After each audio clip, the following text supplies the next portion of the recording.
Hola, buenas tardes. Os doy la bienvenida a una nueva sesión virtual de la Red de Cuidados Paliativos de Andalucía. Hoy tenemos una sesión muy interesante sobre duelo y cine.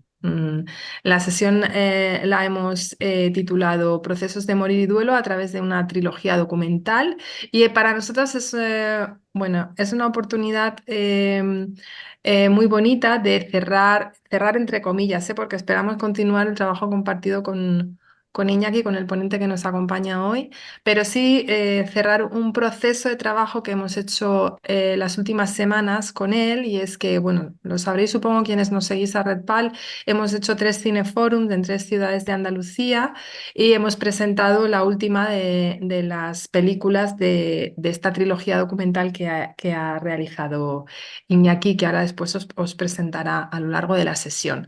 Entonces, cuando estábamos hablando para preparar esos cineforum, pues nos parecía muy bonito poder hacer esta sesión, redondear un poco ese proceso y de paso que él pudiera compartir con nosotros todo lo que ha aprendido a lo largo de 10 años grabando esta trilogía documental y además habiendo hecho después un trabajo de análisis de todos esos aprendizajes y de todas las entrevistas que ha hecho para grabar las películas. Esa es No, la explicación, perdón, voy a ir silenciando pero está micros, ya de hecho. por qué nos hemos decidido hacer esta sesión. Por supuesto, porque el duelo es un tema que entronca directamente, el duelo y los procesos de morir, ¿no? Como él nos contará ahora, con el objetivo de trabajo de nuestra red y además nos parece... Redpal tiene como uno de sus objetivos importantes promover la reflexión social y los procesos de sensibilización en torno a estos temas en general en la sociedad, por supuesto, entre los profesionales sanitarios, y nos parece que el cine es una magnífica manera de hacerlo, ¿no? Y que sirve como pretexto pues, para poner en la agenda pública y para difundir bueno, un montón de temas de vuestro día a día como profesionales sanitarios en relación con estos temas y ayudando personas en el final de su vida que son fundamentales, ¿no? Entonces, bueno, pues queríamos también de esta manera brindar este espacio a Iñaki para que también nos sirviera para agradecerle esta magnífica labor que ha hecho al rodar y al idear, al rodar y al difundir estas 3 películas, ¿no? Y dar también, bueno, pues este espacio para que nos contara todo lo que ha aprendido, como os decía. Ya sin más, le presento y me callo. Bueno, pues nos acompaña hoy Iñaki Vandrés Peña, es médico paliativista en un equipo avanzado, en concreto en el Hospital Alto Deva de Arrasate Mondragón. Sí, ya lo digo bien, ya Iñaki. Vamos bien, vamos bien. de Guipúzcoa y bueno, aparte de este trabajo, él es miembro promotor de la comunidad compasiva de Zarautz desde 2018 y también miembro hasta 2023 de la junta directiva de la Sociedad de Cuidados Paliativos de Euskadi, Arindus. Y bueno, es documentalista, ¿no? Tendríamos ahí el debate de si cineasta o documentalista. Es documentalista, no de médico documentalista, sino de persona que hace documentales, que la verdad que es un magnífico lenguaje bueno, pues para hablar de estos temas, como os decía. Así que yo, sin más, Iñaki, es que ricasco, gracias por aceptar hacer esta sesión, bueno, por acompañarnos y por prestarte a toda esta a esta sucesión de invitaciones que te están lloviendo desde Andalucía y desde nuestra red. Muchas gracias por aceptar, bueno, cerrar este proceso que hemos hecho con esta sesión. Muchísimas gracias por haber hecho estas 3 pelis. Yo estoy deseando escucharte hoy. He visto 2 de ellas, me falta una, pero estoy deseando escucharte hoy porque estoy segura de que todo ese proceso habrá sido riquísimo para ti, ¿no? Todos los aprendizajes que habrás hecho con todo este proceso de elaboración y estoy deseando escucharte. Muchas gracias y te cedo el micro. Bueno, buenas tardes a todas y a todos y es que ricasco, María, porque la verdad que ha sido una gozada y en estos años también una colaboración que hice con el blog vuestro de Redpal hace unos años y la primera jornada aquella de Granada de humanizar la UCI con el primero de los documentales. Y bueno, pues muchas gracias a todas las personas que os habéis apuntado a la charla de hoy y vamos a ver si, si hacemos todo. A ver, un segundito. que le tenía que dar.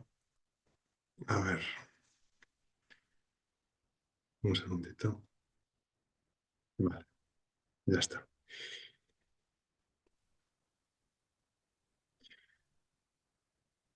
Vale, muy bien. ¿Ves bien la pantalla? Sí, sí se ve bien. Perfecto.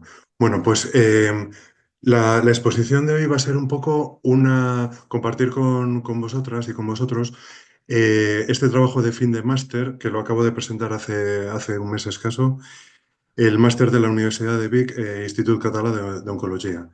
Eh, Les propuse este tema que es bastante inusual, es un análisis cualitativo además, un modelo mixto, como ahora os voy a comentar, y es al final un ejercicio de medicina narrativa.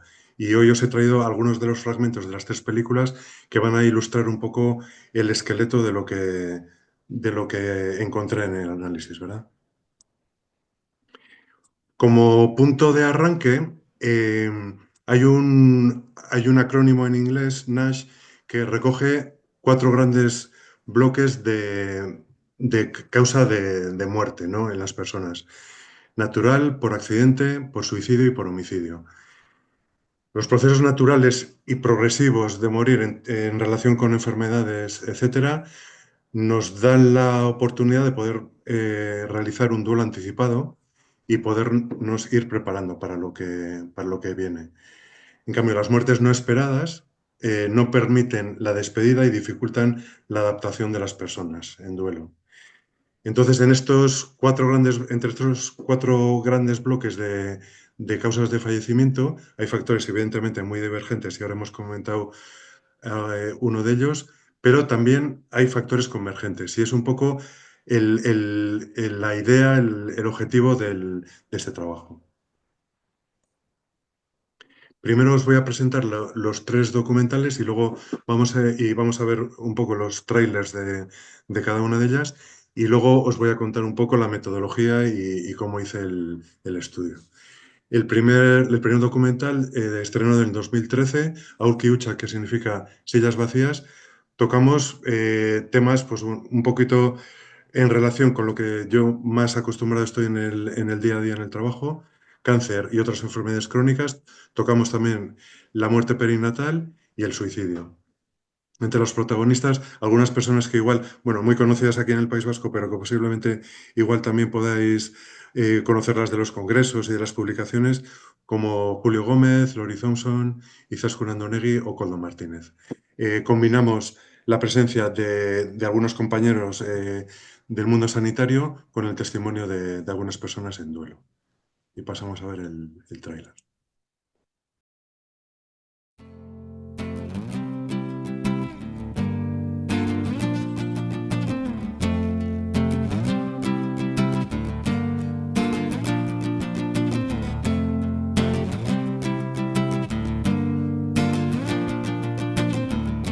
Maitatzen dugun pertsona baten heriotzaren eta galeren aurrean jartzen gaituenean, ondoren datorren prozesu guztia, bizipen guztia, hori da doluaren prozesua.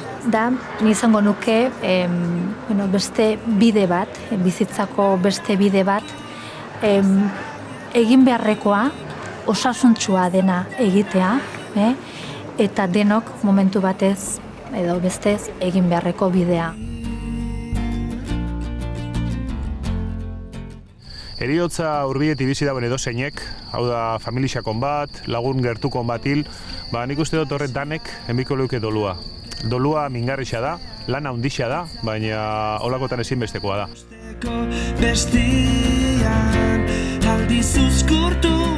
En nuestra cultura la verdad es que la gente llevamos mejor estar enfadados que tristes, entonces es más normal vivir el duelo con enfado y con rabia que llorar y estar triste.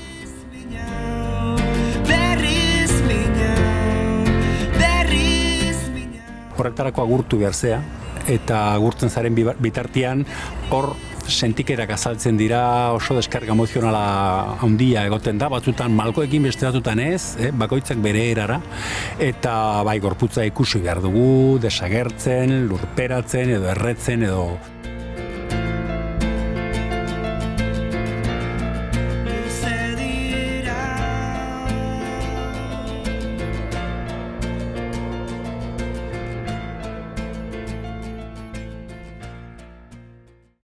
Bueno, esta fue el primero de los documentales que podemos decir que igual fue el trabajo más académico de los tres.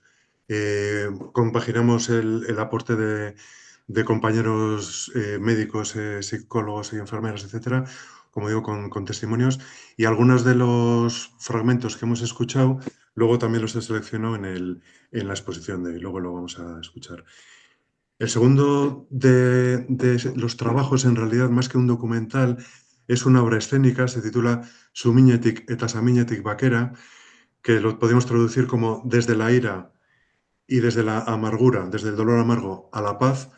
Lo estrenamos en el año 2017 y tocamos de forma monográfica la violencia de motivación política o terrorismo. Era un tema que quedó fuera de Aulki Uchak y que tenía muchas ganas de abordar, ¿no? Siendo una producción hecha en el País Vasco, etcétera, yo ya no tanto sino como persona tenía la necesidad de hablar también de esto, ¿no? Estamos continuamente abordando tabús, el tabú de la muerte en general, el tabú del suicidio y de temas bastante delicados y tenía la necesidad casi de hablar también de este tema, ¿no? Entonces, solamente en este segundo documental solamente hay dos protagonistas, Sandra Carrasco y Olatze Chave, que son hijas de asesinados en dos momentos diferentes de la historia. El padre de Olatz fue en la transición, en el año 75, y el padre de Sandra fue el año 2008. Fue el último atentado de ETA en el País Vasco.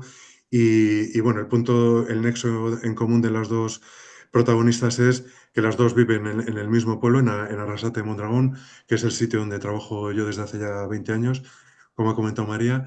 Y bueno, hicimos una reflexión en general sobre la muerte, sobre la muerte en relación a la violencia, a las guerras, y luego nos centramos concretamente en las vivencias de ellas, ¿no? Hicimos una labor un poquito pues delicada con un bisturí quitar todos los elementos distorsionantes y centrarnos realmente en lo que nos interesaba, que era el duelo de dos mujeres y cómo es esto, muertes repentinas en relación con una persona, un conjunto de personas que deciden bueno, pues que van a cometer un asesinato en nombre de lo que sea. Y bueno, y cómo es todo esto, ¿no? Vamos a ver el tráiler, el teaser.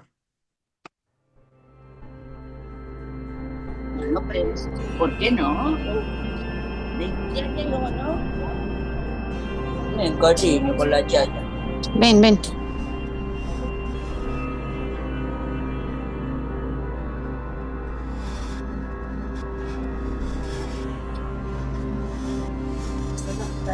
No, la puerta de entrada está ahí.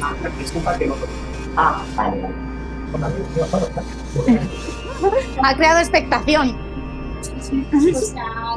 Yo abro siempre. No tenemos la perrita de tiempo.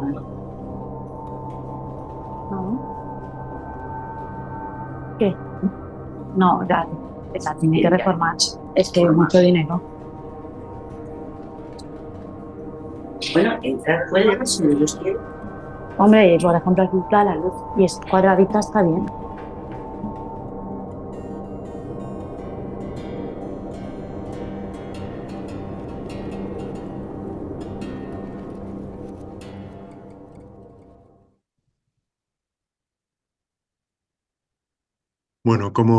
Bueno, no sé si esos sonidos que han salido, si es de mi ordenador o igual alguna de las personas que estéis en la clase, si podéis apagar todos Sí, perdona, eran de una persona que estaba conectada y yo he tardado en reaccionar y sonorizar y silenciarla porque pensaba que era de la película. Bueno, gracias. No, bueno, como hemos comentado antes, Sumiñetik Bakera, que acabamos de ver el teaser, es una obra escénica en la que van las imágenes grabadas de las entrevistas que hicimos a Olatz y a Sandra y el montaje que hicimos un poco, y luego en directo van dos narradores y va el amigo que compuso la música, que habéis escuchado un fragmento, en directo. Entonces, justo recientemente acabamos de grabar las locuciones de los narradores y hacer el montaje entero de la obra, y la idea que tenemos es que los tres documentales puedan estar online disponibles antes de que acabe el año.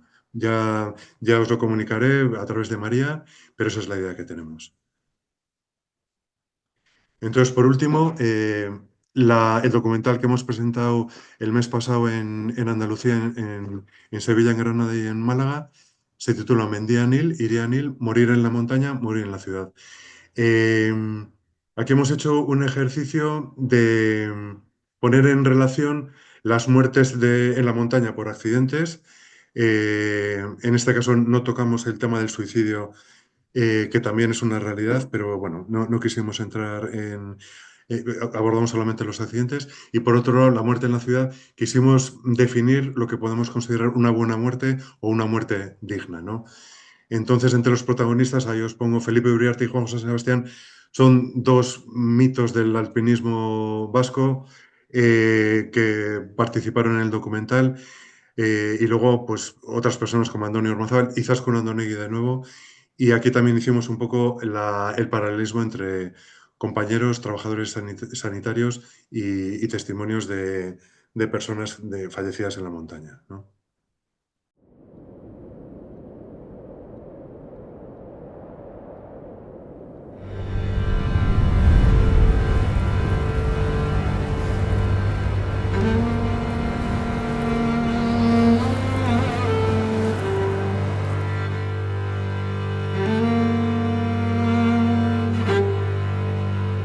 Zergatik ez dugu neurtzen mendiak gure baitan sortzen duten ilusioengatik.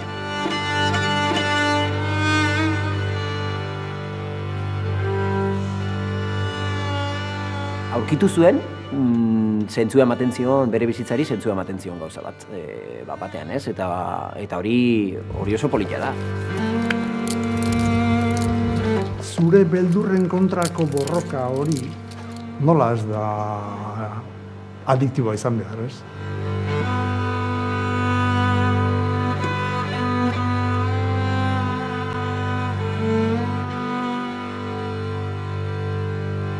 Como suelen decir, no van allá a buscar la muerte, sino la vida.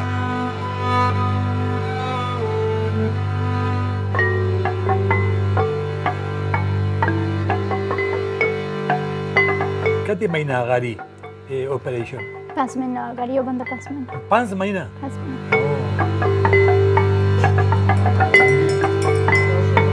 Eta dau, balaitu zen puntan, izan egunekoa marter diretan arrasi batzuk, eta dau pletoriko.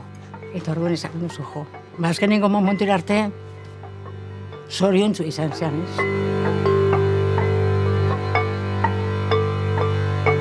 Baina orokorrean hiriar eta hiritarrok distraituagoa bizigea. Azkar goaz, azkar eta heriotzan ere horrela gertatzen da, ez?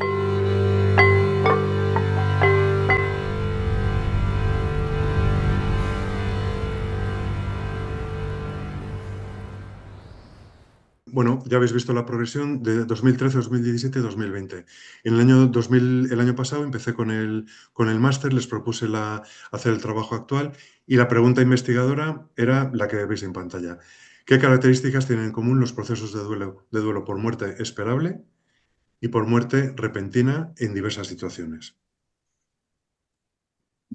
La metodología, en realidad, una metodología cualitativa sí, pero el trabajo es un modelo mixto entre el análisis cualitativo y lo que es un modelo disertativo. Lo que hice fue analizar los fragmentos de las entrevistas y, por otro lado, hacer una búsqueda bibliográfica y poner un poco en relación lo que estábamos estudiando con las aportaciones de la bibliografía, ¿no? Entonces, el tipo de estudio ha sido etnometodológico mediante grabaciones audiovisuales de los 3 documentales. El ámbito han sido 32 protagonistas, entre ellos 11 profesionales sanitarios, como decimos, y 21 familiares o amigos de personas fallecidas. La muestra, el tipo de muestreo fueron estrategias paradigmáticas y de conveniencia por criterios de proximidad geográfica. Y pasamos un poco al análisis. Esta primera frase creo que resume muy bien el espíritu del trabajo que he hecho, ¿no? Es una frase de Ramón Olasagesti que dice: el último aliento es medio segundo, un andamio mal anclado, un loco que viene por la derecha adelantando a otro coche, una hemorragia cerebral súbita, un cáncer que se ha extendido hasta la metástasis sin previo aviso, o un resbalón, una luz de nieve, una grieta que se ha abierto de repente en el glaciar. En el análisis encontramos tres grandes bloques. El primero, que es el que vamos a abordar ahora, antes de la muerte. El segundo, la muerte.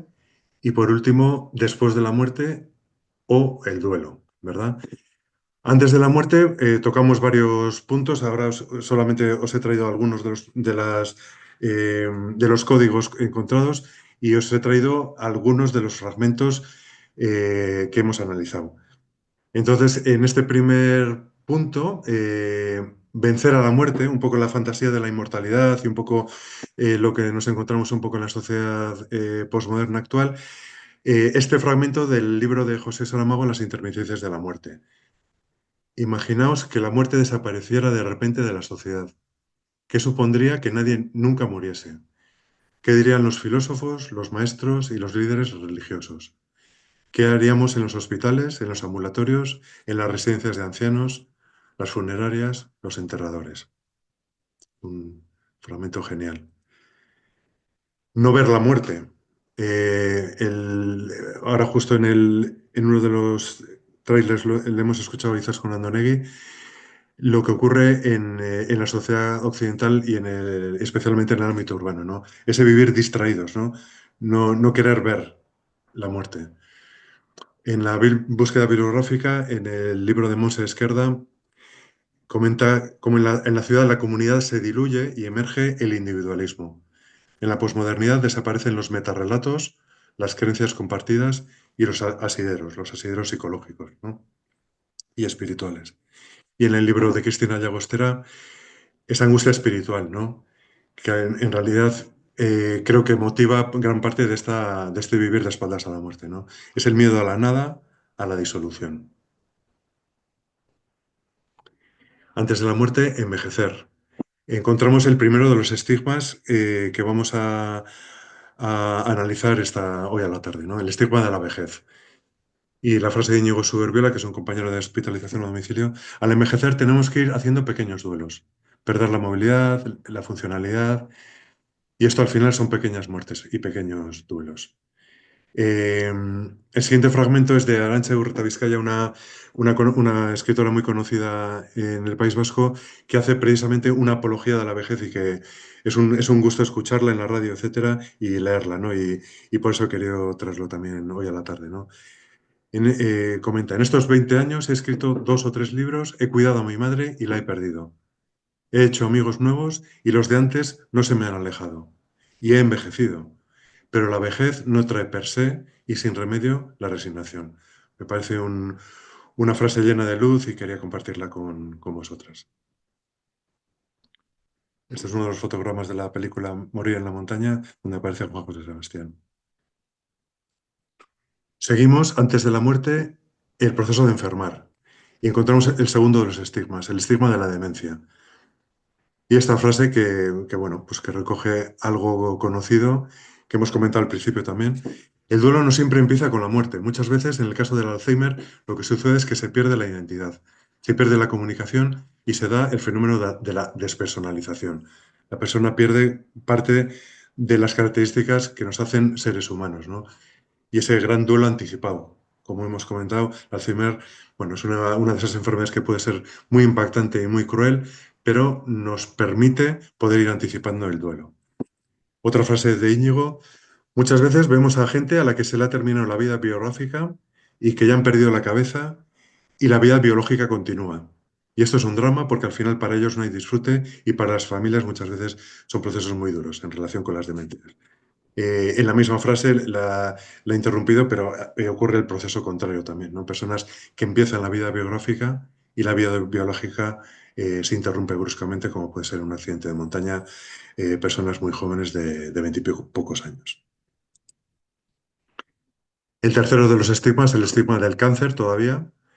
Y esta frase de Albert Joubel, que es una persona que seguramente un médico que falleció hace unos años, que acabó siendo también enfermo oncológico y una persona muy interesante para leer, ¿no? Pocas veces se pronuncia su nombre. Se suelen emplear otras palabras. Es como si fuesen muchas enfermedades en lugar de una, que, por cierto, se llama cáncer.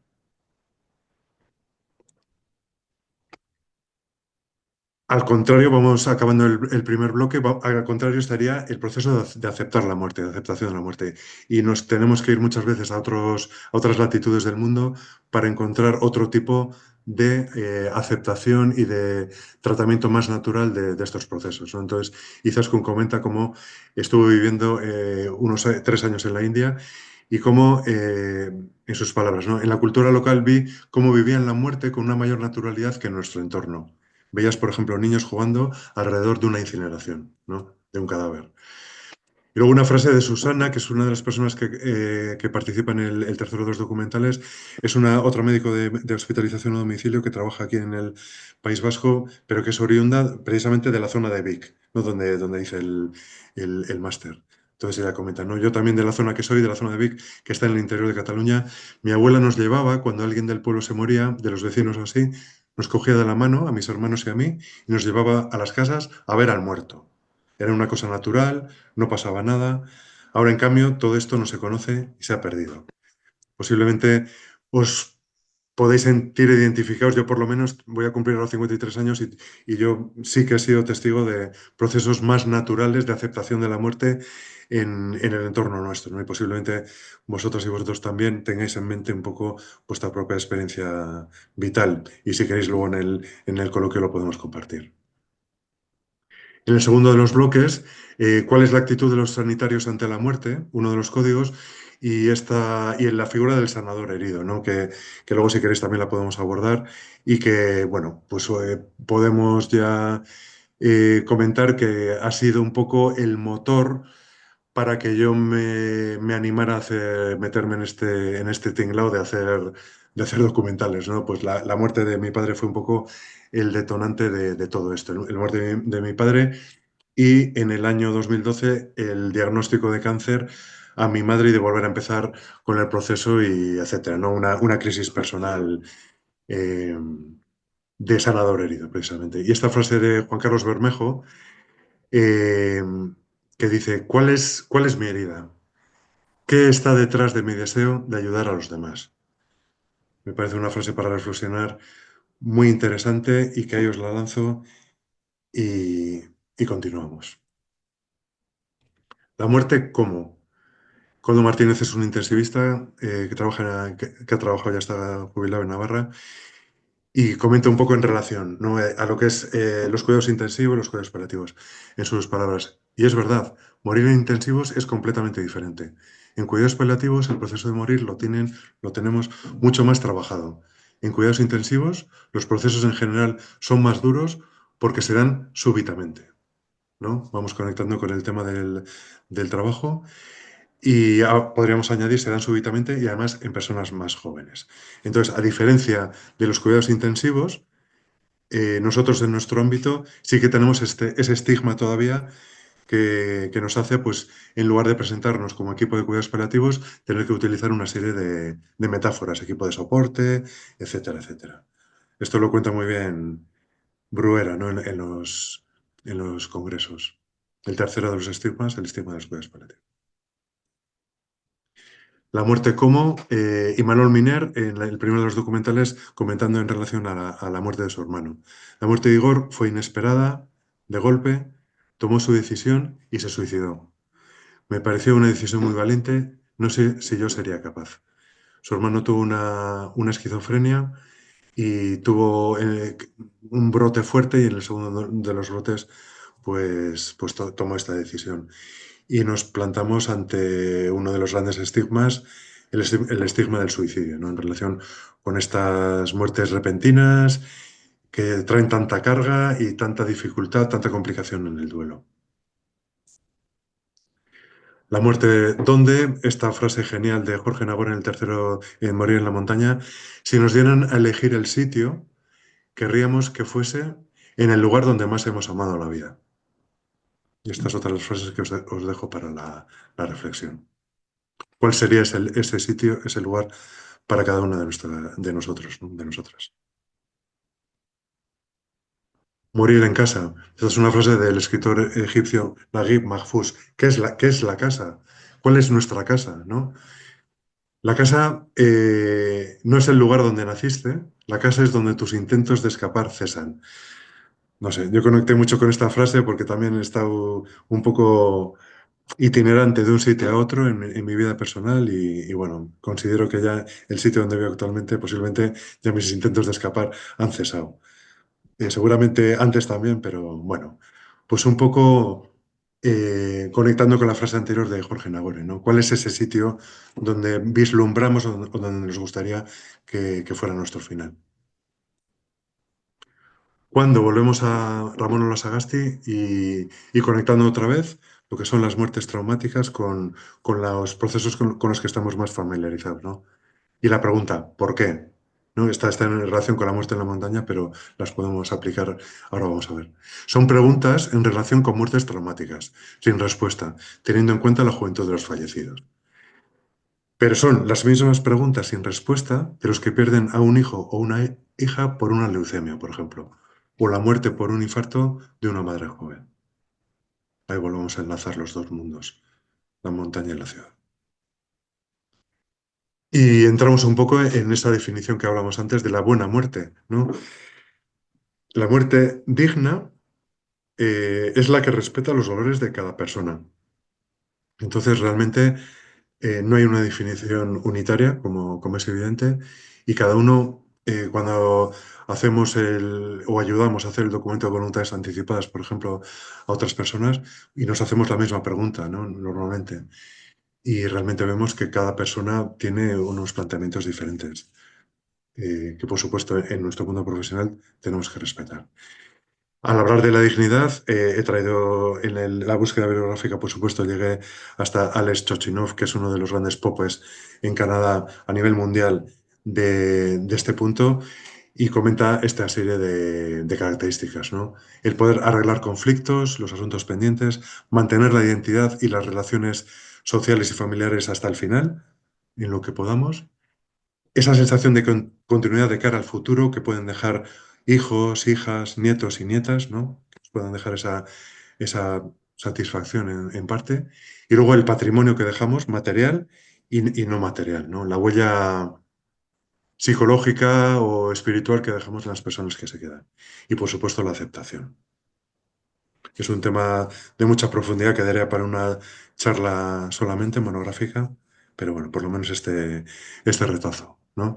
Seguimos con la buena muerte y esta frase de Jorge Nagore de Morir en la montaña, que recoge de forma muy, muy, muy resumida cuál fue la muerte de Iñaki Ochoa de Olza, que es un montañero navarro también muy conocido, que murió antes de llegar a la Annapurna, a 7.400 metros de altura, y que solemos comentar en los coloquios después del documental, que seguramente es un buen ejemplo, ¿no?, de buena muerte, pero fijaros a esa altitud, ¿no? Como, bueno, pues tuvo un edema cerebral y hubo un intento de rescate, llegaron 2 personas hasta él y un poco en este párrafo que os he traído recoge un poco lo que nosotros intentamos hacer en el día a día para que la gente pueda tener una buena muerte, ¿no? Fijaros.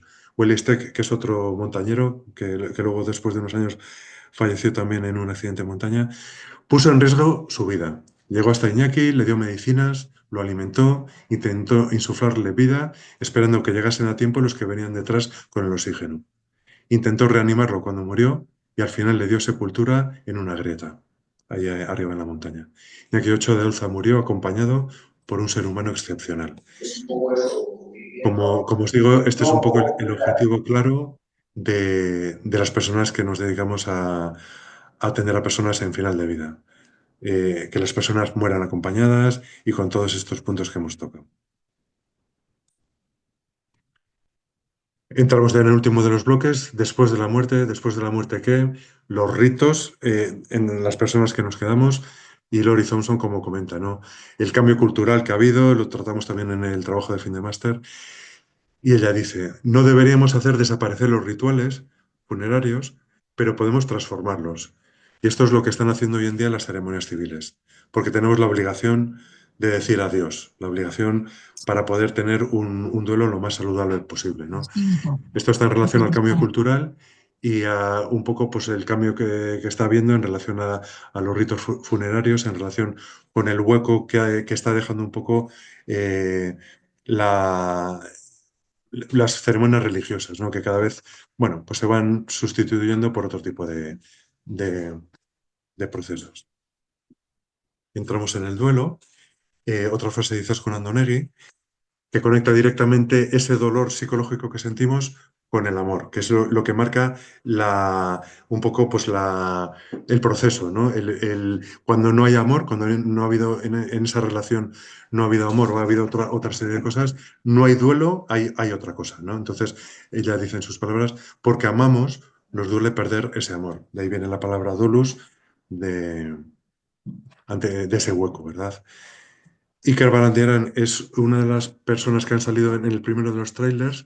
No sé si os habéis fijado, una pareja con una silla de niño vacía. Ellos perdieron el primero de los hijos en el parto y atravesaron un duelo perinatal. Entonces, su testimonio, pues bueno, pues es la invitación a cualquier persona en cualquiera de estos lances a trabajar y a afrontar el proceso, ¿no? Es doloroso, supone mucho trabajo, pero en estos casos es imprescindible hacerlo, hacer el duelo.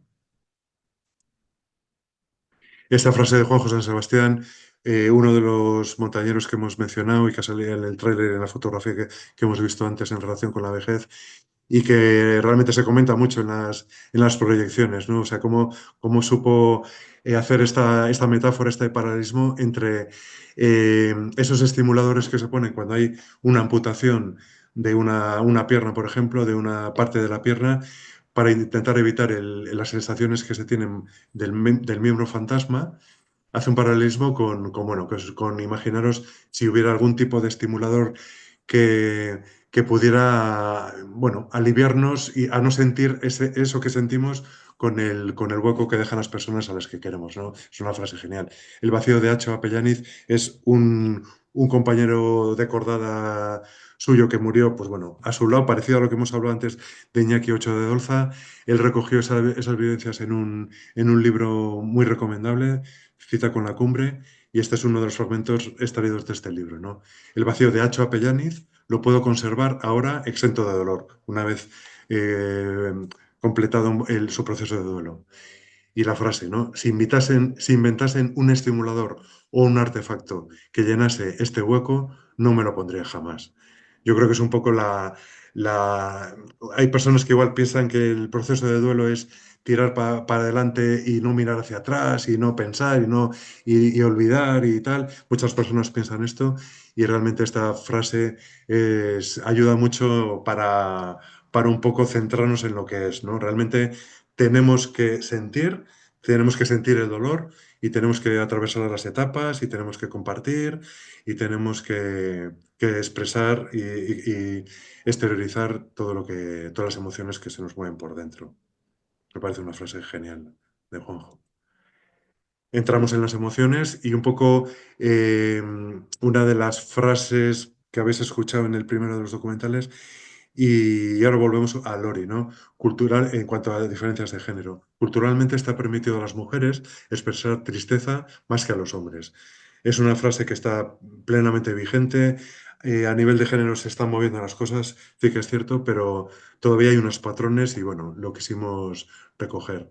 Y luego esta frase de Julio Gómez. Julio Gómez es un médico que seguramente muchos conoceréis, que trabaja, es el médico paliativista, lleva muchos años trabajando en el Hospital de San Juan de Dios de Santurce, en Vizcaya.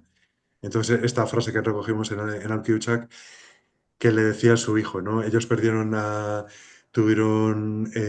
pérdida de la hija, de la primera de las hijas, que nació con una parálisis cerebral y murió si mal no recuerdo, con 3 años de edad. Entonces, el hijo, que era pequeño, y como le dijo, Aitá, tú no lloras porque eres médico. Fijaros la frase, ¿no? O sea, primero porque los médicos no se nos permite, a los sanitarios no se nos permite expresar nuestros sentimientos, ni siquiera tampoco en el día a día en nuestras consultas, ¿no? También, o sea, parece que eso de empatizar con las familias y con los pacientes y en algún momento dado también podernos expresar en forma de llanto, ¿por qué no? Es algo que muchos de nuestros compañeros pues ni siquiera se lo llegan a plantear como algo inconcebible, ¿no? Pues como le dice el hijo a Julio, porque eres médico y entre paréntesis se puede leer y porque eres hombre, ¿no? Esta es Olatze Chávez, del segundo de los documentales, una de las dos protagonistas.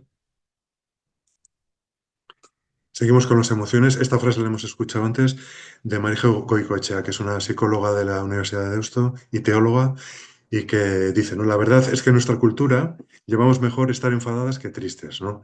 Se refiere a nuestro entorno en el País Vasco, porque fijaros que en la frase siguiente, en la búsqueda bibliográfica, encontré en una publicación de la Universidad de Vic justamente lo contrario, ¿no?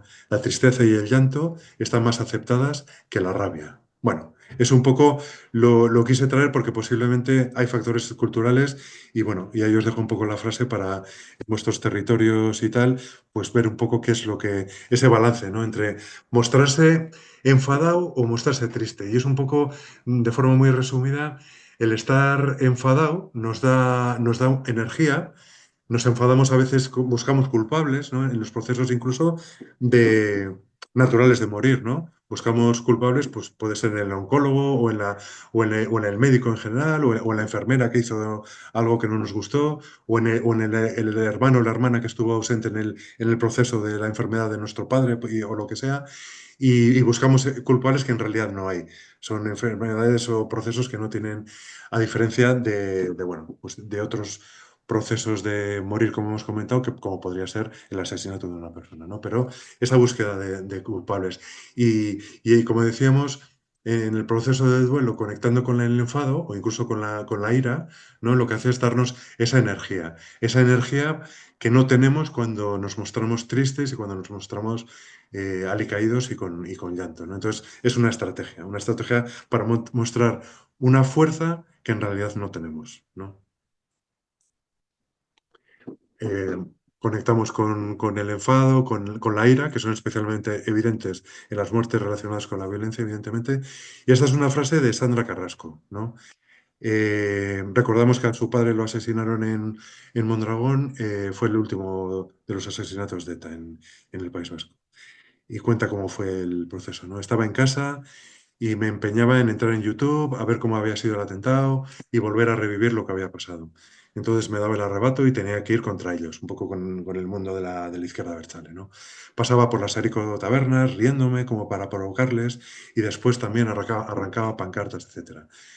Esta fue una de las fases del proceso de duelo de Sandra y luego en el documental cuenta cómo poco a poco fue haciendo la evolución hasta llegar a una fase que podemos definir incluso de paz personal y cuenta también cuál fue el factor fundamental para que ella llegase a esa paz. No cuenta cómo estuvo así con una atención psicológica y tal, pero al final consiguió salir adelante por sus propios medios y de forma muy, muy, muy resumida. Ese factor del que hablamos es que conoció a una persona de la izquierda abertzale, del mundo de Ribatasuna, etcétera, y tuvo, bueno, pues muchas horas de entrevistas, de encuentros con esta persona y tal, y entonces de alguna forma relativizó o fue capaz de ver que también había o hay otro mundo que también ha sido objeto de violencia y tal, y cómo en este otro mundo se gestiona la violencia y un poco, pues bueno, pues los factores que pueden ayudar a nivel social o no, y bueno, una relación muy, muy enriquecedora para ella y que fue precisamente lo que le hizo salir un poquito de ese agujero psicológico, ¿no? De la ira y del enfado, ¿no? La verdad es que fue muy, muy, muy interesante. El duelo complicado. Volvemos a Izaskun y un poco cuáles son las claves, ¿no? ¿Cuándo nos debemos preocupar? Cuando un duelo es natural y cuando ya no es tan natural y parece que se puede estar complicando. Cuando los síntomas son muy intensos y limitan tu vida. Cuando no puedes, a decir verdad, ni salir del colchón de tu casa. Entonces entras en un aislamiento profundo, con mucha tristeza, incluso con la idea de suicidarte, con adicciones, poniendo en riesgo tu vida, alcohol, etc. Esto último es más, volviendo un poco a las claves de género, más masculino muchas veces que femenino, y son esas personas que no son capaces de pedir ayuda, de compartir lo que están pasando, de mostrar debilidad, ¿no? No mostrar tristeza ni llanto, sino simplemente no mostrar debilidad, y lo más peligroso que hay en los procesos de duelo, que es el aislamiento, precisamente, ¿no? Este es un tema que en el trabajo de fin de máster lo toqué con bastante profundidad. En cuanto a duelos complicados, las muertes perinatales. ¿Por qué? Porque son duelos no autorizados. Las muertes perinatales no tienen un estigma como tienen otras enfermedades que hemos mencionado antes, pero son duelos no autorizados, ¿no? Entonces, en la búsqueda bibliográfica que hice, pues en uno de los artículos comentaba que la muerte de un hijo o una hija puede ser traumática a cualquier edad, y fijaros, otra clave de género, el crecimiento postraumático es mayor en las madres que en los padres. Y eso nos da una idea de un poco de dónde estamos, ¿no? De realmente quién aborda el tema bueno, con seriedad, y muchas veces quién no lo aborda, ¿no? Hay un sesgo hay una diferencia de género. Lo que no ayuda en los procesos de duelo, y volvemos a Sandra, cuando lo necesitas de verdad, la gente no está. Los primeros días sí, la gente te escribe, recibes cartas, todo el mundo te dice cuenta conmigo para lo que sea. En su caso, bueno, amigos, políticos, todo esto. Pero luego es cierto, y esto es una frase que en realidad la he recogido porque, bueno, se aplica a su experiencia personal, después del atentado, etcétera. Pero si os dais cuenta, esto bueno, le pasa a muchísima gente. O nos pasa a muchísima gente, como al principio hay una explosión en relación con el funeral, etcétera, una explosión de muestras de condolencia, etcétera, y luego cómo se diluye, cómo realmente quedan esas personas bueno, que ya sabemos un poco al final quiénes son, ¿no? Esas personas, esos amigos de verdad, etcétera. Esta es una fotografía de Sandra, que está sacado en la calle donde asesinaron a su padre, en el barrio de San Andrés, en Mondragón. Es un fotograma tremendo, en blanco y negro además, que recoge muy bien, yo creo que este punto, que para mí yo creo que es muy, muy, muy trascendental a nivel del duelo. Y en cambio, ¿qué es lo que ayuda? Eider Ochoa es la pareja de Iker, que fue esta pareja que perdió al crío en el parto, ¿verdad? Y ella lo dice de forma muy clara y muy, muy sencilla, muy directa. El único camino para calmar el dolor de los demás es escuchar. Esa escucha activa y ese ejercicio que muchas veces no hacemos, o en general en la sociedad tanto nos cuesta, ¿no? Pararnos, escuchar, sostener el silencio y sostener el dolor del prójimo, ¿no? Por el miedo que nos da solamente el proceso de morir. ¿Qué es lo que ayuda? Volvemos a Izaskun, ya ves que lo estamos mencionando una y otra vez por la aportación que ha tenido. La expresión del duelo colectivo es algo muy beneficioso para esta persona que está viviendo ese duelo personal. El duelo colectivo, esto estaba en relación con el tercero de los documentales. En el País Vasco, por lo menos, la actividad del montañismo es algo, bueno, pues muy, muy arraigado, y al final, por supuesto, las muertes en la montaña no tienen ningún tipo de estigma, sino al revés, incluso una épica, una épica cultural y social que al final lo que hace es, pues bueno, que movilizar a mucha gente en relación con este tipo de fallecimientos. Bueno, hablo del País Vasco porque es mi experiencia y el sitio donde vivo, pero evidentemente lo podemos extrapolar a cualquier otro tipo de sitio, y lo podemos extrapolar a otro tipo de fallecimientos, ¿no? Cuando hay una comunidad, cuando hay no solamente una familia, sino una comunidad de amigos, de vecinos y de allegados, esto ayuda especialmente en la elaboración del duelo. Esta frase de Jorge Nagore, que es genial, ¿no? Porque muchas veces vivimos en una sociedad más visual que otra cosa, y esta frase, ¿no? Grabad, si no la tenéis, la voz de vuestras madres, de vuestros padres, hijos, parejas, etc. Grabadlos, sin que lo sepan o sabiéndolo. Es lo de menos. Muchas veces muchas personas que están en duelo, y lo habréis escuchado, nos comentan, ¿no? Como, ojo, o tienen el miedo a a olvidar la voz de esa persona querida, ¿no? Que ha fallecido. Muchas veces nos dicen, ojo, pues tengo miedo porque tengo fotos y tengo tal, pero la imagen de mi madre, por ejemplo, pero tengo miedo que en algún momento se me olvide cuál era su voz. Seguramente lo habréis escuchado. Esta es una foto de Jorge Nagore. Y esa invitación, por supuesto, a recordar. Al final, el proceso de duelo es esa capacidad final de poder recordar sin sentir esa angustia inicial que nos embarga muchas veces, ¿no? Y que nos bloquea al principio del proceso, ¿no? Sabemos que hemos conseguido redondearlo cuando podemos recordar precisamente con una cierta serenidad. Y estoy acabando ya. Después de la muerte, lo que ayuda, nos metimos también en una de las grandes tareas del duelo, eh, pedir perdón, perdonar, dar las gracias, expresar el amor y decir adiós, ¿no? Las tareas del duelo de forma simplificada. Nos metimos en el tema de perdonar y esta frase que rescaté de la búsqueda bibliográfica: perdonar no quiere decir que niegues que has sido una víctima. Quiere decir que ser víctima ya no domina forzosamente tu actual manera de ser ni tu vida emocional. Es decir, esto en relación con los duelos en relación con la violencia y bueno, pues este proceso de aprendizaje que he tenido en estos años en los que algunas de las personas que han hecho el duelo y que han podido hablaban de esto, ¿no? Que un poco ese rol de víctima o ese rol de hija al final intentar complementarlo, eso siempre va a estar ahí, pero complementarlo con otra serie de roles, ¿no? Pues personas que han sido luego madres o lo que sea, ¿no? Bueno, voy a encender la luz ahora mismo. Vale. Este es uno de los grandes temas del trabajo de fin de máster. Esta frase de Julio, que también ha sido uno de los puntos que hemos tocado: el cine es una herramienta tanto sanadora como liberadora en el proceso de duelo, para utilizar el momento adecuado. Eso sí, muchas veces nos dicen, pues no sé si invitarle a que vea estos documentales y tal, a una persona que acaba de tener una pérdida y tal.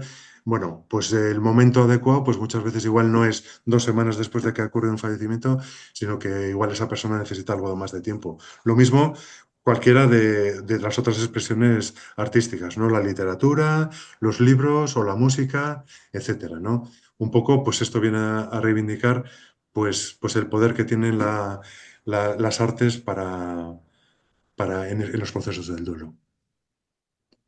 El deporte en general, pero especialmente en contacto con la naturaleza, es una de las ayudas más grandes. La monterapia, bueno, ahí os he puesto, es un libro de este hombre, de Javier Garbizu, Monterapia, que es un poco una invitación a la práctica del montañismo, ¿no? El tercer documental, al final, es un documental sobre la muerte, etcétera, pero también es una apología clara del montañismo, de explotar a tope esas pasiones que tenemos todas las personas. En mi caso es la montaña, pero que puede ser cualquiera de las pasiones que tenéis vosotras y vosotros. Un poco pues a intentar vivir la vida de la forma más plena posible, ¿no? Y por último, ya acabo con esta frase: lo que ayuda, la esperanza, ¿no? Esta además es la última frase del último documental. Con esto cerramos el tercero de los documentales, Moria en la montaña. La frase de Izaskun, ya veis que una y otra vez hemos vuelto a ella. Y nosotras seguimos vivas y tenemos que hacer algo con la vida. No sabremos nunca qué tenemos delante, pero siempre habrá otra cima esperándote. Parece una frase redonda, ¿no? Aquí vemos a la izquierda de la imagen a Izaskun Andonegui y a su izquierda, a la derecha de la imagen, una de las familias que participaron en Morir en la montaña, Ushe, Chema y Lide, que bueno, tuvieron la pérdida de Mikel en un accidente de montaña. Fijaros qué frase, qué foto más bonita, qué fotograma más bonita. Lo sacamos con un dron. Bueno. Entonces, las conclusiones de este trabajo sería que hemos encontrado varios estigmas en varios momentos antes de la muerte incluso, como hemos ido describiendo, ¿no? El estigma es un elemento común del envejecimiento en general, de la muerte por cáncer y demencias dentro de las muertes esperadas, por suicidio y terrorismo dentro de las muertes repentinas, y no está presente ni en las muertes perinatales ni en los accidentes de montaña. La segunda conclusión, la etiología no es el único factor que determina una buena muerte ni el crecimiento postraumático. La etiología de la muerte, que haya sido de una forma o de otra. Hay otros factores de la propia persona, la forma de ser extrovertido, ser introvertido, ser capaz de compartir el dolor con otras personas, etc. Una serie de factores aparte de la etiología. Que muchas veces tenemos esa tendencia de quedarnos solamente con esto. No es que ha sido una muerte terrible, un suicidio o un asesinato. Evidentemente esto marca mucho, pero no quiere decir que no tengamos la oportunidad de tener un buen proceso de duelo o de crecimiento postraumático. Tercero de los puntos, hemos mencionado también antes, el perdón, la gratitud, el amor y la compasión son valores transversales claves que están presentes tanto en las muertes esperadas como en las muertes súbitas. Y por último, la importancia del cine para ayudar a afrontar la muerte y para poder elaborar el duelo. Os he puesto parte de la bibliografía de los libros que os he mencionado antes y muchas gracias por vuestra atención. Y ahora dejo de compartir la pantalla. 1 hora. Clavada. Muchas gracias, Iñaki. Bueno. La verdad que en tus películas hay, y es que tu sesión de hoy ha sido una muestra, hay unas frases espectaculares, porque has entrevistado a unas personas, algunas profesionalmente muy potentes, ¿no? Gente de la talla de Lori Thompson o de Izaskun Andonegui, obviamente que trabajan en esto y que son, bueno, mujeres tan sabias, pero también has entrevistado a familias, ¿no? Que están en proceso de duelo y que también dicen unas frases y unas reflexiones espectaculares. ¿Cómo has hecho la selección de las personas a las que entrevistaste y que aparecen en tus películas? Sí, al principio del todo, hablando de la metodología, sí que he confesado que el método que utilicé fue, al final, de cercanía geográfica un poco, porque no teníamos tampoco disponibilidad económica de hacer grandes alardes. Y al final ha sido gente que he conocido en estos años, en mi trayectoria profesional, familiares de enfermos que he tenido y de situaciones, por ejemplo, sin ser pacientes, pero sí que me tocó, por ejemplo, el duelo perinatal de esta pareja, ¿no? Bueno, pues me tocó ir donde ellos y, bueno, fue muy bonito además porque fue la primera pareja, los primeros pacientes que atendió Izaskun Andonegui en su grupo de duelo, ¿no? Entonces, yo lo que tenía claro es que era importante que estos trabajos aportaran algo y que el mensaje fuera lo más positivo posible. Todas las personas que han aparecido, evidentemente, han estado en el agujero anímico como todo el mundo, pero han salido, o sea, todas las personas que hemos entrevistado han salido de ese agujero. Entonces, de alguna forma, pueden aportar cómo lo han hecho, cómo no, y un poco con muertes que muchas veces son tremendamente difíciles, ¿no? Lo que decíamos antes, etiología muy difícil, gente muy joven, y realmente, pues bueno, pues la selección ha sido un poco. Tenía claro que poner algún testimonio de persona que todavía está en alguna de esas fases del duelo, de la ira, por ejemplo, o estar en Quistavay, realmente no nos iba a aportar lo que yo quería, por lo menos, ¿no? Entonces, pues bueno, sí que recuerdo que en alguno de los coloquios, por ejemplo, de morir en la montaña, en uno de los coloquios, alguien me dijo, ¿no? Dice, oh, es que has puesto testimonios de familiares de pacientes, bueno, de pacientes no, perdón, de gente joven que ha muerto en la montaña y que sí que asumían y vivían ¿no? Aceptaban la libertad de esas personas y lo aceptaban con esa, ¿no? Con esa tranquilidad y que realmente no siempre es así. Y es cierto, muchas personas igual están en la fase de enfado con la persona que ha fallecido, un poco porque en el mundo de la montaña por lo menos se ve como un poco egoísmo, ¿no? De decir, jo, por tu egoísmo, entre comillas, de hacer una cumbre, un 8000 o lo que sea, pues no te has dado cuenta que nosotros estábamos aquí, ¿no? Tus padres, tus hermanas, tus novias, y etcétera. Entonces, una vez me confrontaron esto, ¿no? Diciendo, ¿por qué no has puesto el testimonio de una familia que no ha llegado a comprender nunca esa pasión de esa persona que ha fallecido, ¿no? Entonces, bueno, pues la respuesta que le di es un poco lo que hablamos ahora, que no sé lo que... Es una realidad que todos sabemos que existe, pero a mí por lo menos no me aportaba. Mm. Estupendo. Bueno, muchísimas gracias. Se están agradeciendo en el chat, te están dando las gracias, están diciendo que qué reflexiones tan interesantes. Reflexiones para llevar a grupos de trabajo. Muy emotiva la presentación. Me hace recordar distintas pérdidas que he atendido. Reflexiones para llevar a grupos de trabajo, para indagar y debatir. Testimonios muy clarificadores. Bueno, soy Cristina Iñaki y trabajo en el equipo de soporte de la zona Jaén Nordeste, aquí en Andalucía. Bueno, yo vi en Jaén el documental de Sillas Vacías y la verdad que también me encantó.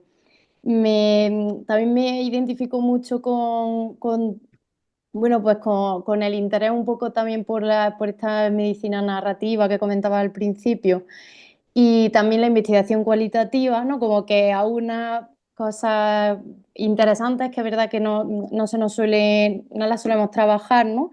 Parecen como secundarias, pero es verdad que está claro que es una herramienta muy potente no solo para los profesionales, sino para la gente, bueno, para la población, ¿no? Que al final sería lo interesante también, que esta formación la tengamos nosotros, pero también la sociedad, ¿no? Yo quería preguntarte, porque no me queda claro, las conclusiones que has presentado son las conclusiones de tu trabajo de investigación, Sí, del análisis de los 3 documentales. eso es. Y la pregunta, o sea, la pregunta de investigación que te hiciste es que lo has puesto Sí, al principio, pero la he olvidado al final con el resto de la presentación. si la pregunta investigadora es si existen puntos en común entre las muertes repentinas y las muertes esperables. Entonces, al final, En la elaboración del duelo. bueno, en Ah, general, en los procesos de muerte mm, y en relación con el duelo, sí. vale. Entonces, al final, pues encontramos que el perdón, el mostrar la gratitud, el punto imprescindible del amor, ¿no?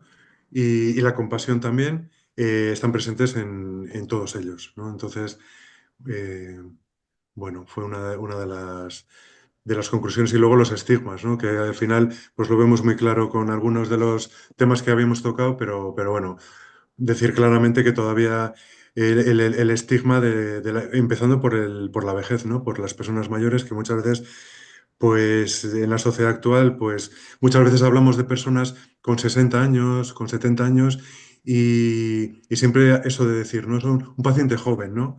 Porque nos cuesta muy... Es como si estuviéramos faltando al respeto a la persona y muchas personas incluso que no se sienten identificadas, ¿no? Con una edad, 70 y pico años y tal, y nos dicen, ¿no? Dice, o es que a mí me cuesta mucho identificarme como una persona anciana, ¿no? Entonces, todo eso lo quería traer, ¿no? Y ¿Cómo llegaste al mundo documental, Iñaki? yo al principio sentía ese intrusismo, ¿no? Esa sensación porque no tengo estudios de audiovisuales, ¿no? Entonces, Aulki Uchak, el primer documental lo hice de forma muy intuitiva. Y al final me dediqué a lo que es el guión, a la elaboración del guión y a las tareas de dirección, que al final las tareas de dirección es liar a todo el mundo y preparar las entrevistas, ¿no? Entonces yo ahí me muevo con mucha naturalidad, porque llevo años, pues bueno, pues me gusta escribir, me gusta leer sobre todo, y esto es un poco como lo que hablamos del duelo, ¿no? O sea, para poder decir algo importante que pueda aportar, primero tienes que escuchar. Y esto es lo mismo, ¿no? Para poder aportar algo a nivel, por ejemplo, de un documental, has tenido que ver unos cuantos documentales y películas antes, que es mi caso, ¿no? Pues haber estado ahí recibiendo como espectador. Soy una persona que me fijo mucho en los detalles y que al final pues se van quedando cosas en la cabeza que luego salen y que dices, ¿esto dónde estaba? Pues estaba en, yo qué sé, pues en alguna película que vi no sé cuándo y ahí sale, ¿no? Entonces, el primero fue un proceso de aprendizaje tremendo y luego ya, una vez que has hecho el primero, la verdad es que, jo, no lo haces con intención de hacer una trilogía, ni mucho menos, pero como quedó fuera lo de la violencia y tal, pues, jo, se dio la oportunidad de hacerlo y fue una gozada. Y luego ya el tercero, siempre lo comento, fue como ya el dar el do de pecho, ¿no? Ya había hecho otras dos cosas antes y el proceso creativo en general, si los que hayáis tenido la experiencia, es una gozada, es una pasada. Y luego encima, pues eso, una parte grande del mérito no es mía, sino del grupo audiovisual con el que he trabajado, que se llaman Artemani, que son unos chavales jóvenes que trabajan fenomenal, que nos hemos entendido muy bien, hemos conectado muy bien, y que lo que tú tienes en la cabeza lo traducen. Tú igual tienes también incluso una imagen en la cabeza, pero ellos lo transforman en algo que dices, pero habéis hecho magia, ¿no? Entonces, pues bueno, pues esa parte del mérito pues es de Josu, es de Eider, es de Gorka y de toda la gente con los que he trabajado. Y que, bueno, yo ya te lo he dicho varias veces, la fotografía es espectacular, ¿eh? Estéticamente es una gozada verlas. A ver, te sigo leyendo chat. Una visión diferente y nos da una gran oportunidad para reflexionar siempre. Gracias. Más gracias. Ay, espera, que no me bajara esto. Enhorabuena, Iñaki, un gran trabajo de investigación con un análisis exhaustivo en la voz de muchas personas diferentes, familiares, profesionales, lo que aumenta su riqueza. Desde luego no hay fórmulas específicas para tratar los procesos de muerte y duelo. Cada persona lo vive de una manera diferente, por lo que tenemos que aprender. Ay, que se me ha ido. A individualizar y a seguir aprendiendo a acompañar en cada uno de los procesos. Sí. Bueno, esta creo que es la estrella que yo conozco y muchas gracias. Y efectivamente, aquí nos movemos en esa doble vertiente, ¿no? De especificar claramente que cada proceso de duelo es individual y diferente con el resto de las personas, incluso con la misma muerte, ¿no? En una misma familia, tres hermanos diferentes, por ejemplo, la madre, ¿no?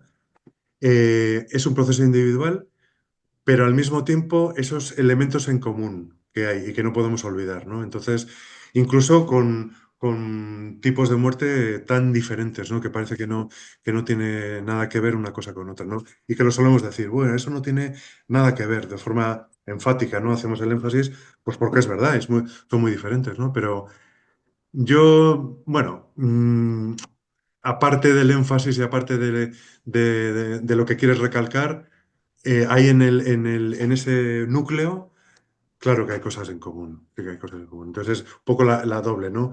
Son procesos individuales y diferentes y por otro lado tienen elementos comunes. Gracias, Estrella. ¿Alguien más quiere comentar algo? Yo sí me puedo repetir. Sí, perfectamente. Iñaki, una de las cosas que también me ha gustado mucho las citas que ha recogido en la presentación era aquella que hacía hincapié en registrar, ¿no? Como en el mundo tan visual que tenemos. Y no sé si, aparte de los documentales, en el día a día, en el trabajo, esto lo incluye de alguna manera, porque nosotros en el equipo intentamos en algunas ocasiones nombrar también a Chochino con lo de la terapia de la dignidad, Eso es. pero por ahora tampoco hemos tenido, o sea, bueno, lo utilizamos en un caso, pero la verdad que durante la grabación pues no, la contención emocional no fue buena y ahí como que, bueno, nos paró un poco. Y no sé si tú tienes experiencia para Sí. que nos cuentes. Sí, jo, pues daros la enhorabuena y sobre todo animaros a volver a intentarlo, porque yo tengo experiencia en una ocasión solamente. Una ocasión de una persona con Parkinson que entró en la consulta pidiéndome ayuda para ayudarle a morir.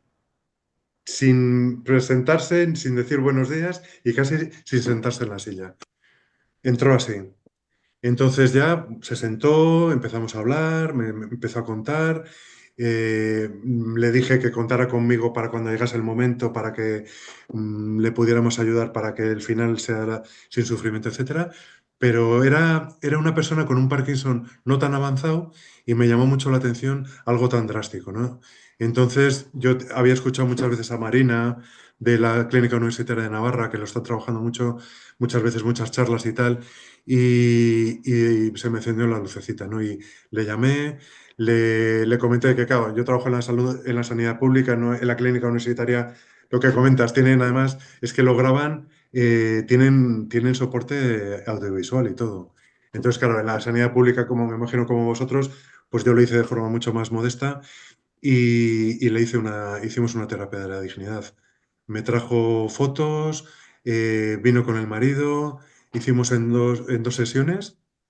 La segunda de las sesiones hice la transcripción de lo que habíamos dicho, se lo presenté para ver si era correcto y lo escribimos y se lo entregué. Y es que justo en el Congreso de Málaga no me he perdido ninguna de las sesiones sobre el deseo de adelantar la muerte, que para mí es uno de los grandes dificultades que tenemos, ¿no? Y, y se me ha ido el santo al cielo. Y para mí fue una satisfacción tremenda el que esto de que estamos hablando han pasado unos 3 años.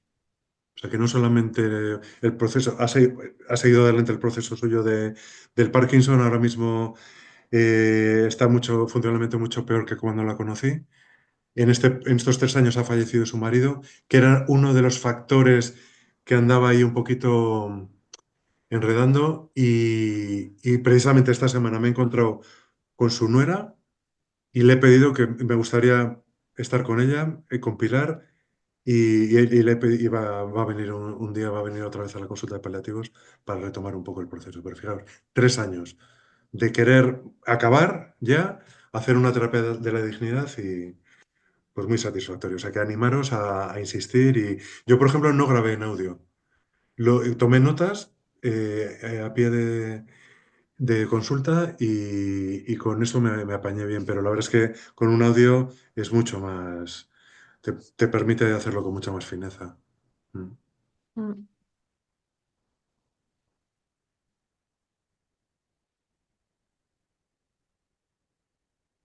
Bueno, y es algo que la verdad que cualquier persona, entiendo Cristina que te referías a cuando una persona que dice grabad la voz de vuestra madre, ¿no? De vuestras personas queridas para que el día que no estén pues las podáis Sí. revivir, ¿no? Y la verdad que es un consejo muy bonito en general, incluso aunque no estés en proceso Exacto. de morirte pronto. Un poco, nosotros en las charlas muchas veces insistimos en que no vamos a esperar a que nos diagnostiquen de no sé qué para hacer lo que recomendamos a nuestros pacientes y a nuestras familias que hagan. El Mm. vivir la vida con plenitud, el solucionar los asuntos pendientes. O sea, yo en las charlas siempre insisto en que no hace falta que nos diagnostiquen un cáncer y para ahora, con la edad que tengamos cada uno, pararnos y decir, bueno, hasta dónde he llegado, qué he hecho en mi vida, qué puedo mejorar, ¿no? ¿Qué tengo pendiente para hacer? Y ponernos con ello, estar al día, ¿no? Tener la agenda al día de los asuntos pendientes, ¿no? Entonces, y luego estas cosas que estamos hablando, ¿no? Pues, ¿por qué vamos a esperar que a nadie? Es que afortunadamente igual nunca nos toca esto, ¿no? Directamente a nuestra pareja. Entonces, pues grabarlos. Y además lo que dice Jorge, que lo hizo con mucha gracia, ¿no? Sabiéndolo o sin saberlo, que es lo de menos, ¿no? O sea, meterles la grabación sin... Y hay una pregunta de María Victoria. ¿Qué opinas sobre el duelo colectivo que une a tantas personas de una catástrofe como ha ocurrido en Valencia? Efectivamente.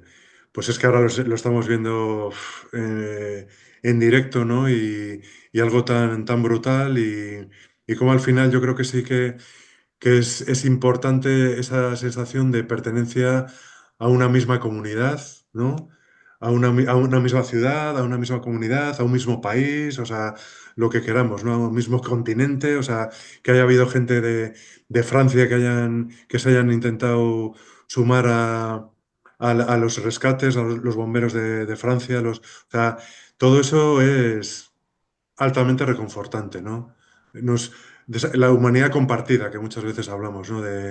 Por encima de las fronteras también, ¿no? De que haya habido gente que de no sé dónde se hayan sumado y luego, pues dentro de las fronteras también el ver que esa solidaridad, yo creo que es imprescindible, ¿no? Que al final bastantes cosas negativas ocurren y yo creo que es muy reconfortante que al final te sientas apoyado y venga gente de no sé dónde a ayudarte con productos de higiene o con lo que están pidiendo. O sacar el lodo o hablando de fronteras y de cosas, no sé si es interesante decirlo o no, pero como muchos inmigrantes, me apetece decirlo, muchos inmigrantes están ayudando a sacar el lodo, a ayudar a limpiar, un poco para desmontar esos discursos de, bueno, pues de otras cosas, ¿no? Entonces, pues que la humanidad, ¿no? La humanidad por encima del color de la piel y todas las cosas, ¿no? Que al final es lo que cuando te pones en contacto visual con la mirada de una persona que ha perdido lo que ha podido perder cualquiera de las personas de la provincia de Valencia o de cualquier otro sitio, que ha perdido cosas materiales y personas, ¿no? Habrá más de una persona que tenga más de un duelo, ¿no? Que haya muerto pues el padre y la madre y que tenga varias personas fallecidas a la vez, duelos simultáneos, ¿no? Entonces, pues el duelo colectivo, esa pertenencia de comunidad es muy reconfortante. Mm. Mm. Sí, y a mí me gustaría rescatar también, que también lo has comentado en las frases, me parece que era Lori, ¿no? Lori Thompson en relación con los rituales. Sí. Y es que no sé qué pensáis vosotros, pero yo sí me planteo que la mayoría de los rituales que tenemos en nuestro contexto cultural están muy ligados a la religión, ¿no? Cuando fallece una persona o las personas que se quedan no son muy religiosas o no practicantes de esa religión, el ritual se les queda un poco vacío. O menos, no sé cómo decirlo, menos consolador o menos tal. Entonces, me parece tan importante, me parecen fundamentales los rituales porque ayudan a hacer ese proceso, esa transición, esa despedida, no sé, como a ir cerrando círculos, ¿no? Ir andando pasos del camino. Y creo que sería súper bonito, la verdad, y muy reconfortante ir elaborando. Muchas veces se hace sobre la marcha, ¿no? Pero ir abriendo posibilidades de otro tipo de ritos, de rituales en nuestro contexto que no estén tan ligados a la religión. No sé si me he explicado, ¿no? Sí, Pero perfectamente. Yo antes has comentado el tema de las comunidades compasivas y nosotros aquí en Zarauz, por ejemplo, sí que lo tenemos muy claro, ¿no? Y de hecho estamos intentando ayudar en ello, ¿no? Y en intentar, pues bueno, pues en poder ayudar en funerales de tipo laico que puedan ser lo más personalizado posible y con música, con un montón de elementos que nos ayudan en relación con la naturaleza, etcétera. O sea, es un mundo que está empezando y que realmente están muchas cosas por hacer. Y realmente aquí, evidentemente, no hace falta ni que seas ni enfermera, ni psicólogo, ni médico, sino que cualquier persona puede ayudar en esto. sí, y es algo que cuando ya ha sucedido la muerte, si estás en esos primeros momentos muy afectada, no tienes capacidad para pensar en qué alternativa es la que quieres hacer ahí, o qué te reconforta en ese momento, o qué quieres leer, o qué música quieres poner, dónde te quieres ir no sé, a estar en la naturaleza. Entonces, es de esas cosas que si vas trabajando antes, Eso es, eso es. mm, es El, más do- fácil, ¿no? el documento de voluntades anticipadas y Mm. hay personas que incluso lo incluyen dentro del propio testamento vital, los detalles y tal. Y si no lo incluyes ahí, yo recuerdo alguna persona, algún paciente que tenía un Word hecho con todo lujo de detalles como quería que fuese. Qué canción, todo, todo. Y eso ayuda un montón. Entonces, claro, eh, eso implica personas que tienen esa madurez emocional como para afrontar estas cosas Mm. que desgraciadamente, pues bueno. Y el tema en las comunidades compasivas, precisamente esa pedagogía de la muerte y que la gente pierda el miedo a afrontarlo y a hablar de estas cosas y a ayudar, ponernos al lado de una persona que está en duelo y perder el miedo a, a meter la pata y todas esas cosas, pues es que ahora vemos que es fundamental, ¿no? Que, "Uy, ¿por qué estáis todo el día con esto a vueltas?". Pues porque es que es algo que nos toca, es universal y que nos toca a todos. Entonces, pues todo lo que podamos preparar, bienvenido sea. Totalmente. Muy bien. Bueno, pues son 1:30. Justo y 33. Ahora mismo llevamos exactamente la hora y media que nos habíamos trazado. Vuelvo a dar la posibilidad, si alguien quiere decir alguna cosilla para cerrar, alguien o tú, Iñaki, y nos despedimos. Pues por mi parte, de nuevo agradecerte. Ha sido una gozada además la sesión de hoy y compartirlo con vosotras y lo dicho, en Jaén vamos a ir, han comentado Almería, abierto, tenéis mi contacto y que os pasaré la presentación y te voy a pasar, te comenté María en Granada, te voy a pasar el trabajo también en castellano y bueno, pues, Genial. Genial, muchísimas gracias. Muchas gracias a todas las personas que os habéis inscrito y que habéis seguido la sesión. Espero que os haya resultado muy interesante. Y muchísimas gracias una vez más, Iñaki. De verdad que además siempre que te pedimos algo estás ahí súper dispuesto. Y muchas gracias por esta sesión que ha sido muy emocionante y muy bonita. A mí me ha encantado. Bueno, pues lo dicho, gracias y hasta la próxima. bueno. Chao.